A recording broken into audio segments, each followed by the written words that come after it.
المكشكشة الصينية منها ب400 طب ليه يا جماعة؟ ما احنا ممكن نعملها في البيت بأسهل طريقة وكمان بحشوة اقتصادية جدا وشبه الأصلية بالظبط، وكمان لا هنستخدم بيض ولا هنستخدم حليب محلى مكثف، وكمان مش هنعملها بطريقة المهلبية بس عشان أنا شفت ناس كتير قوي بتعملها بالطريقة دي.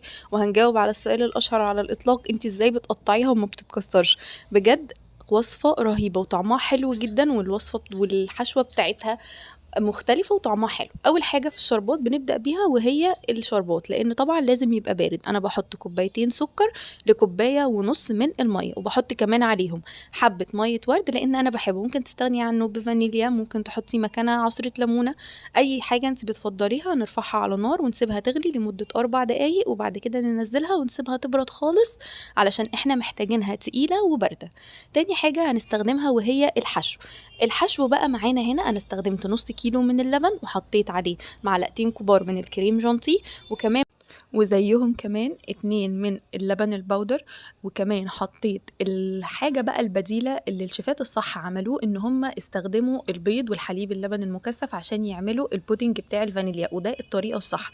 فالطريقة الأوفر ليه ان احنا نستبدله بالبودر بتاع الكريم كراميل، بصراحة بيدي نفس النتيجة وبيدي نفس الطعم وبيبقى حلو جدا. كمان هنضيف معانا معلقتين كبار نشا، وطبعا لان البودر بتاع الكريم كراميل فيه سكر فمش هنضيف سكر.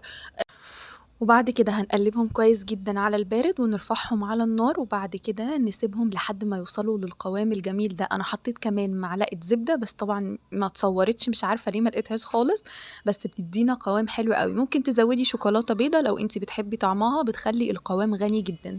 معانا هنا بقى لفة جلاش. اللفة بتاعتي كانت كبيرة وطويلة فانا قسمتها لجزئين.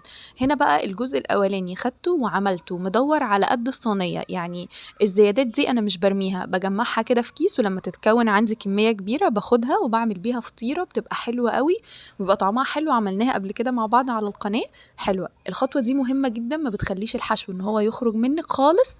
ان انتي بتعملي الطروف بتسويها جدا بايدك، وطبعا ما بين كل طبقتين انت بتعمليهم بتحطي السمنه بتاعتك. انا استخدمت في الوصفه كلها تقريبا كوبايه سمنه واحده، وممكن اقل كمان لو انت يعني بتحبي يعني بتحبي الحاجه خفيفه شويه. بس هي حلاوه الجلاش في ان سمنته تكون كتيره كده بيخليه مقرمش وحلو جدا. هنا بقى بصوا الطريقه بتاعه الكشكشه اسهل مما يكون. لما تدهني الورقه كويس هتعرفي الكشكشه. انت يا دوبك بصي بتمشي صوابعك بس بتلاقي الورق اتكشكش معاكي وبقى جميل جدا. ممكن تعمليها بطريقة المروحة اللي احنا كنا بنعملها زمان أيام المدرسة.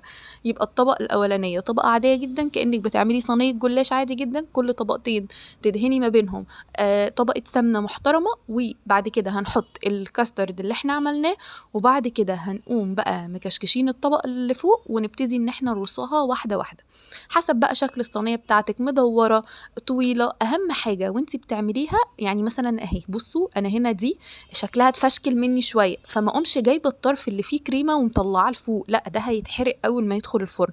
احاول على قد ما اقدر ان انا المه، والطرف اللي انا هحطه بعديه اداريه يعني احطه عليه. بصوا سهله جدا مفيش اسهل من كده. اهم حاجه ان انتوا تحطوا الطبقات جنب بعض، وهي اصلا كده كده لما بتدخل في الفرن بتمسك كلها في بعض وبتبقى طبقه واحده. بجد شكلها حلو جدا بتخرج من الصينية بسهولة جدا. هوريكوا ازاي. اتفضل معايا تقريبا معلقتين سمنة، قمت ماسكة كده الطروف وعاملاهم بيها كويس جدا ومشيها كده عليه من فوق. بصراحة السمنة بتعشق الجلاش، يعني ادي الجلاش حقه في السمنة هيطلع معاكي حلو جدا.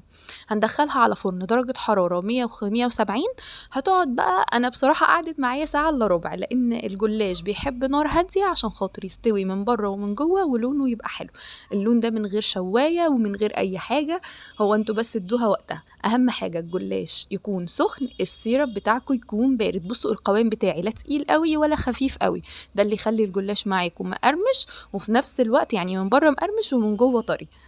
هبتدي بقى ان انا اسقيها كويس جدا. انا استخدمت السيرب اللي انا عملته كله بس، يعني فضل ربع نص كوبايه ما استخدمتهاش لاني حسيت ان هي تبقى يعني مسكره قوي. بصوا احنا بننقل الحاجه بعد ما نسقيها. انا طبعا اتعمدت ان انا اوريكم ان انا اهو بحركها يمين شمال ويمين وبجيبها وبوديها وما بتجرالهاش اي حاجه وما بتتفرفطش وما بتعملش اي حاجه بتبوظ او اي حاجه، وبتنزل في الطبق سليمه وقطعه واحده. اتمنى لو عجبتكم الوصفه تدوسوا لايك وتعملوا فولو للصفحه. سلام.